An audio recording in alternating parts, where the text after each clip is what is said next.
오늘은 은혜에 합당한 삶이란 제목으로 하나님의 말씀 전파하도록 하겠습니다.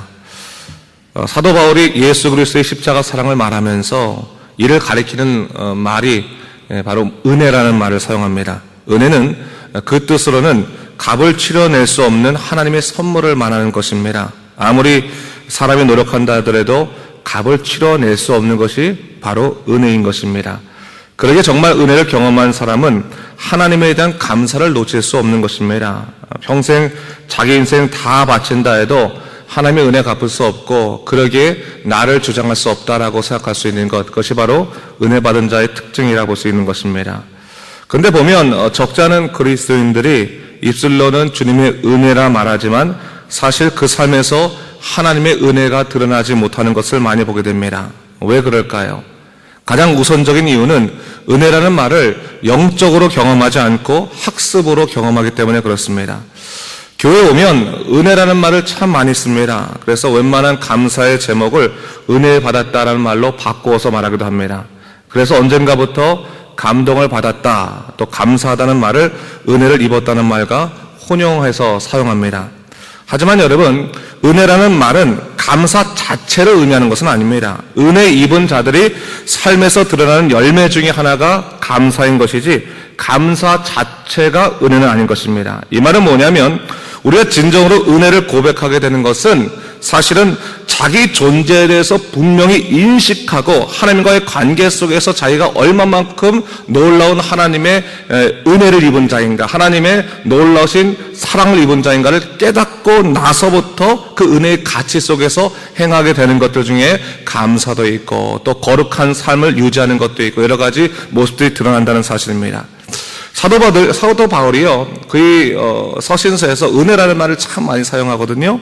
왜 그처럼 그가 은혜라는 말을 많이 사용할 수밖에 없었을까요? 사도 바울이 다메섹 도상에서 예수 그리스도를 만난 다음에 자기가 얼만큼 예수님을 핍박했는지, 죄인인지, 얼마나 어리석게도 영원한 죽음의 길을 사모하고 이를 붙들고 살아가는지를 그가 깨닫게 됐어요.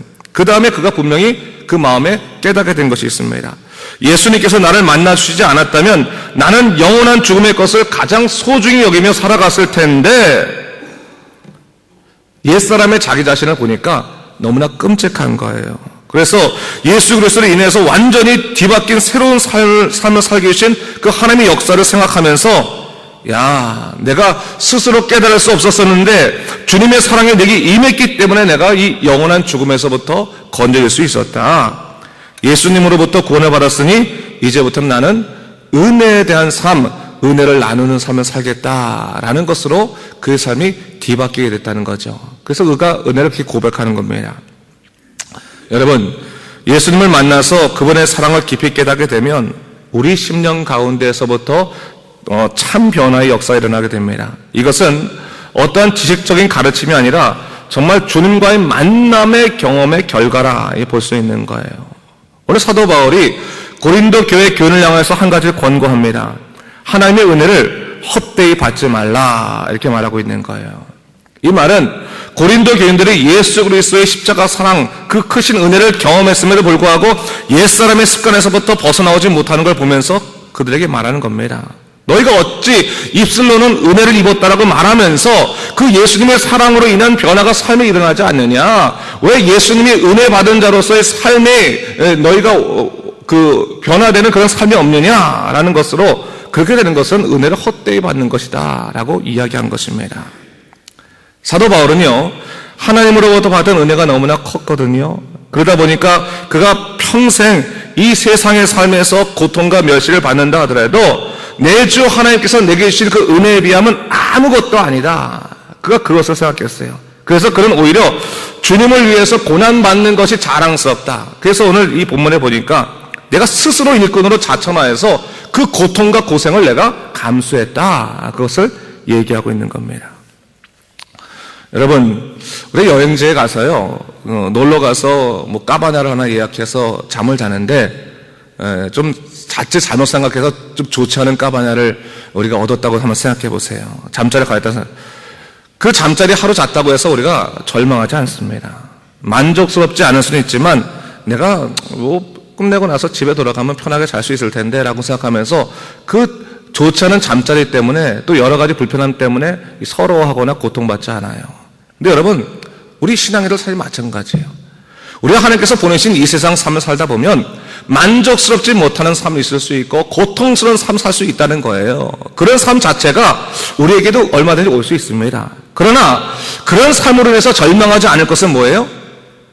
우리가 돌아갈 곳이 정말 영원한 생명에 있는 하나님 나라이기 때문에 그 나라를 생각하면서 이 땅의 고통까지도 내가 충분히 감수할 수 있다. 아니, 내 주 하나님을 위해서 내가 멸시당하거나 고통받는 것조차도 내가 능히 감당할 수 있는 것은 내 주 하나님이 내게 약속하신 그 은혜의 역사가 너무나 크다는 것을 깨닫게 되었을 때 우리 마음간에서 변화가 일어나게 되는 것입니다.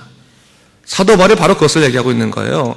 하나님의 은혜가 너무나 크다는 것을 내가 깨달았기 때문에 내가 하나님의 일꾼으로 일하다가 고통받고 또 여러 가지 어려움을 당한다 할지라도 내가 서러워할 것이 없는 것은 그 은혜에 비해서 내가 겪고 있는 고통이 아무것도 아니다. 난 감사할 뿐이다. 그냥 감사하다. 이렇게 고백하는 거예요. 사도 바울이 2절에서 성도들에게 말하죠. 이르시되 내가 은혜 베풀 때 너에게 듣고 구원의 날에 너를 도왔다 하셨으니 보라 지금은 은혜 받을 만한 때요 보라 지금은 구원의 날이로다 했어요. 오늘 보니까 뭘 얘기했어요? 보라 지금은 어떤 날이라고요? 구원의 날이다 얘기하고 있어요. 그 말은 뭡니까? 어떻게 보면 사도 바울이 이 고린도 교회 교인들을 보면서 답답한 그 마음이 있는 거예요. 예수를 이제 믿게 됐다는 거예요. 복음을 받아들이게 됐어요. 정말 하나님의 은혜로 말미암아 정말 이 세상에서 기쁨으로 살 수 있음에도 불구하고 그들이 다시금 옛사람의 습관으로 들어가는 거예요. 왜요? 아직까지 그의 안에 온전한 변화의 역사가 일어나지 못했어요. 하나님의 은혜를 충분히 경험하지 못했어요. 그러다 보니까 자꾸 세상 것을 사모하는 거예요. 뭐하고 비슷하냐면 하나님께서 이스라엘 백성들을 애굽에서부터 이집트에서부터 그들을 탈출시켜서 가나안 땅에 이르시는데 광야 땅에 이르러서 그들에게 끊임없이 시작되었던 불평 중에 하나가 뭐냐면 만약 우리가 애굽에 있었더라면 그 애굽에 있는 그 모든 평안함을 우리가 놓치지 않았을 텐데 자꾸 후회하면서 애굽으로 돌아가고 싶어하더라는 거예요. 왜 그렇습니까? 눈에 보이는 고생이나 눈에 보이는 그런 불평거리에 그들이 하나님을 신뢰하지 못하고 자꾸 과거로 회상했기 때문인 거예요. 옛사람의 습관이 남아있다는 거예요. 습성이 남아있다는 거예요. 오늘 사도 바울이 그래서 얘기하는 겁니다. 고린도 교인들아 잘 봐라. 지금이 어떤 때냐? 불평해야 될 때냐? 절망해야 될 때냐? 속상해야 될 때냐? 지금은 어떤 때냐면 구원의 날이다. 예수님이 너를 붙잡아 주시고 오늘 너희가 구원을 역사를 이루시고 이끌어 가시는 구원의 날이 아니겠느냐? 너희가 그 구원의 날이라는 것을 잊지 말아야 된다. 내가 은혜를 베풀 때 너에게 듣고 구원의 날을 널 도왔다 했으니 보라 지금은 은혜 받을 만한 때요 지금은 구원의 날이다. 그것을 잊지 마라. 그것을 잊지 않는다면 너희가 감사도 놓치지 않을 거고 너희가 어디에서부터 구원을 받았는지를 알게 되면 너희가 절대로 과거로 돌아가려고 하지 않을 것이다. 그것을 얘기하고 있는 거예요. 여러분 믿음 생활을 할 때요 가끔가다 저도 교인들하고 신방을 하거나 과거에 한국도 마찬가지죠. 교인들 성도들과 얘기하다 보면 좀 답답할 때가 있어요. 답답할 때가 있는 게 뭐냐면 괜히 교회 다녀서 시간만 뺏기고 고생을 한다고. 교회를 나와 보니까 교회는 이렇게 요구하는 게 많냐고. 이것도 일하라 저것도 일하라고 하고 또 헌금도 내라 11조도 내라가 말하고 여러 가지 너무 요구하는 것이 많다고. 이렇게 요구하는 거 많은 줄 알았으면 내가 교회 나오지 않았을 거라고. 그렇게 말하는 사람도 개 중에 가끔 있을 수 있어요. 근데 여러분 가만히 보세요. 하나님께서 복음 안에 우리를 부르신 것은 우리에게 무엇인가를 받으려고 우리를 부르신 것이 아니에요. 그렇죠? 하나님께서 우리를 부르신 것은 우리에게 죽음에서부터 생명으로 완전히 벗어나는 은혜를 주시기 위해서 우리에게 하나님께서 부르신 거거든요. 그것은 정말 세상의 것과 비교할 수가 없는 거예요. 비교할 수 없는 거예요. 근데 아직까지 그 십자가의 사랑과 은혜를 경험하지 못하고 나니까 하나님께서 나를 죽음에서부터 건져주신 그 놀라운 사건은 내가 인식하지 못하고 뭘 생각하는 거예요? 불편한 삶. 내가 교회를 다녔더니 불편하다. 이것도 저것도 어렵다. 그리고 자꾸 어떻게 됩니까? 하나님을 바라보지 않냐고 사람을 바라보게 되는 거예요. 저 사람하고 같이 나 신앙생활 못하겠네. 이런 여러 가지 그 고통이 있는 공동체 내에서 내가 믿음 생활 못 하겠네. 마음 맞는 것으로서 신앙생활 하려면요, 교회에서 신앙생활 못 하는 거예요. 가장 마음이 맞는 건 뭡니까? 자기 혼자 집에 있는 게 제일 자기 마음 맞겠지. 자기 스스로도 자기 마음을 못 맞추는 것이 사람인데 어찌 다른 사람과 자기 마음을 맞출 수 있겠어요? 우리가 교회 나오는 것, 신앙생활을 하면서 교회에서 우리가 하나님을 자꾸 바라보는 것은 사람을 바라보려고 하는 것이 아니라 오직 하나님만 바라보겠습니다. 바로 오늘이 구원의 날이요, 오늘이 바로 은혜의 날입니다라는 것을 고백하고 그 날을 하나님과 더불어서 그 만남을 갖기 위해서 우리가 믿음 생활하는 거 아니겠습니까? 사도 바울이 그것을 얘기하고 있는 거예요. 생각해 보세요, 여러분. 고린도 교회가 굉장한 교회 아니겠습니까? 하나님의 은혜도 풍성한 교회였지만 더불어서 윤리적인 사건이 터진 거예요. 성도들 간의 성적인 문제들, 또 물질적인 문제들, 그 밖에 여러 가지 수많은 문제가 다 터졌어요. 그런 문제들 가운데서 사람들이 그 마음이 갈라지지 않았겠습니까? 갈라지려고 할 때 사도 바울이 권고하고 있는 거예요. 자, 봐라. 오늘이 무슨 날인지 너희가 좀 보고 다시 한번 너희 신앙을 가늠해 봐라. 하나님께서 너희를 구원하신 이유가 무엇인지 생각해 보고 세상 것에 네 마음 뺏기지 말고 오직 예수 그리스도의 십자가만 바라보면서 믿음 생활할 것이 아니냐. 집중해라. 그것을 얘기하는 것이 바로 오늘 본문의 말씀이라는 거예요. 그러면서 사도 바울이 6절에서부터 10절까지 자기의 힘겨운 삶, 4절에서부터 5절까지 자기 힘겨운 삶을 얘기하지 않습니까? 우리가 하나님의 일꾼으로 자천했는데, 스스로 우리가, 천거했는데, 그를 통해서 우리가 받은 것이 뭐냐면, 많이 견뎌야 됐고, 환란이 있고, 궁빛이 있고, 고난이 있었고, 매맞음이 있었고, 갇힘이 있었고, 난동이 있었고, 수고름이 있었고, 자지 못함이 있었고, 먹지 못함이 있었다. 얘기하는 거예요. 여러분, 우리가 하나님의 일을 할 때요, 사람들이 자꾸 칭찬받기를 원해요. 특히 사람한테. 그렇지 않습니까? 그걸 칭찬해주지 않으면 시험이 들어요. 내가 봉사하는데, 여러분, 내가 사람 눈을 피해서 정말 주님을 위해서만 내가 헌신하겠습니다. 봉사하겠습니다. 하고 빗자루 들고 나서 이렇게 사람들 없는 데서 이렇게 빗자루 칠을 막 하거나 여러 가지 하거나 아니면 또 내가 하나님을 위해서 어떻게 일하겠다고 다른 데서 봉사하는데 순간 누가 지나갔어요. 아니, 목사가 지나갔어. 지나가다 쳐봐요. 사람 보이지 않으려고 내 일했지만 그 목사님이 와서 집사님 수고하세요. 정말 훌륭하세요. 이렇게 한마디 해주고 하면 참 마음이 용기되고 기쁜데 목사 그냥 갔어요. 이야, 저 사람 참 냉정한 사람이네. 내가 이렇게 눈에 안 보이는데 수고하는데 저렇게 한마디 좋은 말도 못하고 하나. 사람의 심령이 그런 거예요. 사람의 심정이라는 것이. 근데 오늘 사도 바울이 뭘 고백하고 있는 거예요? 하나님의 은혜를 경험하고 나서 내가 모든 일에 주님의 일 하겠습니다라고 내가 뛰어들게 됐는데 그 나온 결과도 사실 너희가 생각하는 것처럼 칭찬받거나 또한 기쁠 만한 그런 결과 아니었다. 난 오히려 고생하고 고통받는 일이 더 많았다. 그러나 내가 주님의 일을 감당하게 된 이유가 하나 있는데 그것이 뭐라는 거예요? 6절부터 10절까지 말씀인데 6절부터 10절까지 말씀 같이 우리 천천히 다시 한번 읽어볼까요? 시작.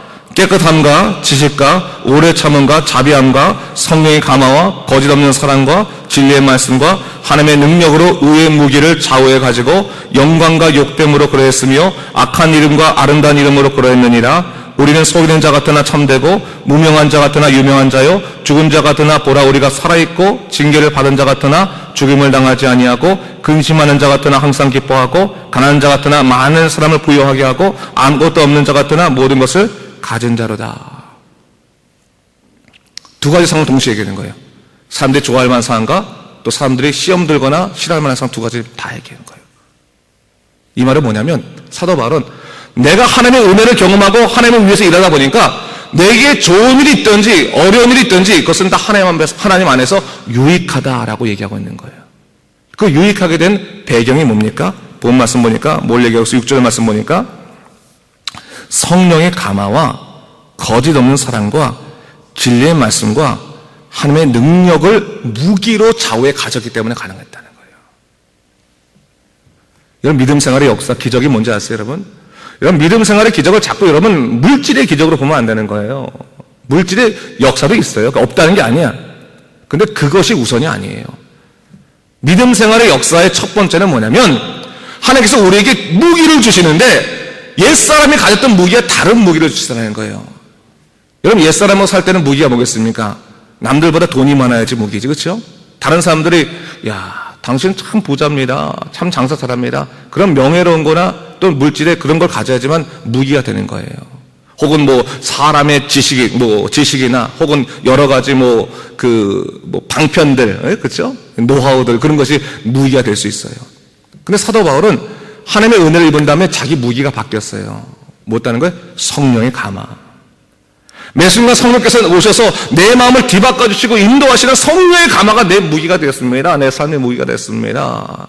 하나님의 말씀이 내 인생의 무기가 되었습니다. 하나님의 능력이 내 삶의 무기가 되었습니다. 그것으로 내가 어떤 상황에 놓이든지, 내가 고생을 하거나 내가 기쁨을 얻거나 내가 잘되거나 내가 못되거나 내가 아름다운 이름을 걷거나 내가 욕된 이름을 걷거나 어떤 상황에 놓였든지 나는 넘어지지 않는 하나의 중심을 갖게 됐습니다. 그것을 고백하고 있는 거예요. 여러분, 가만히 보면요, 믿음 생활 잘하시던 분이 믿음이 흔들릴 때 가만히 살펴보면 그의 형편이 어려질 때가 많아요. 오히려 어렵고 힘들 때 더 하나님 붙잡아야 되는 거 아니겠습니까? 근데 왜 사람이 어렵고 힘들 때 하나님을 붙잡지 못하겠어요? 하나님께 기도해야 되는 겁니다. 하나님, 우리의 마음의 무기를 바꿔주시옵소서. 성령의 인도하심과 하나님의 능력과 진리의 말씀으로 무장되어서 비록 어렵고 힘들더라도 이곳에서 내가 하나님의 능력으로 힘차게 이겨낼 수 있는 힘을 주시옵소서. 은혜에 따라 사는 삶 살게 해주시옵소서. 그렇게 기도할 필요가 있는 것입니다. 그러면서 사도 바울이 얘기하고 있는 것이죠. 13절 말씀 제가 한번 읽어볼까요? 내가 자녀에게 말하든 말하노니 보답하는 것으로 너희도 마음을 넓히라 했어요. 자, 이 넓히라는 말은 우선적으로 내가 너희를 위해서 일하는 우리를 좀 너희가 받아들여라, 넓혀라 라고 하는 말이 우선적인 말이겠지만, 또 하나의 말은 뭐냐면 너희가 믿음을 가진 사람이기 때문에 세상을 바라보는 눈이나 하나의 역사에 대해서 좀 마음을 넓힐 필요가 있다. 좁은 그러한 눈으로, 좁은 시각으로 너희가 하다 보면 하나님의 은혜가 있음에도 불구하고 그걸 발견하지 못하고 자꾸 시험에 들고 분노하고 어려움 당하지 않겠느냐. 마음을 넓혀라. 하나님의 은혜는 너무 놀라운 것이다. 얘기하는 거예요. 그러면서 14절 말씀을 보니까 14절부터 믿지 않는 자와 멍에를 매지 말라라고 하는 말이 나옵니다. 여기서 여러분, 이 말이 뭐냐면 믿지 않는 자와 멍에를 함께 매지 말라라고 하는 것은 믿지 않는 자와 교제하지 말라, 아는 척하지 말라, 그런 말을 얘기하는 게 아니에요. 멍에라는 것은 뭡니까?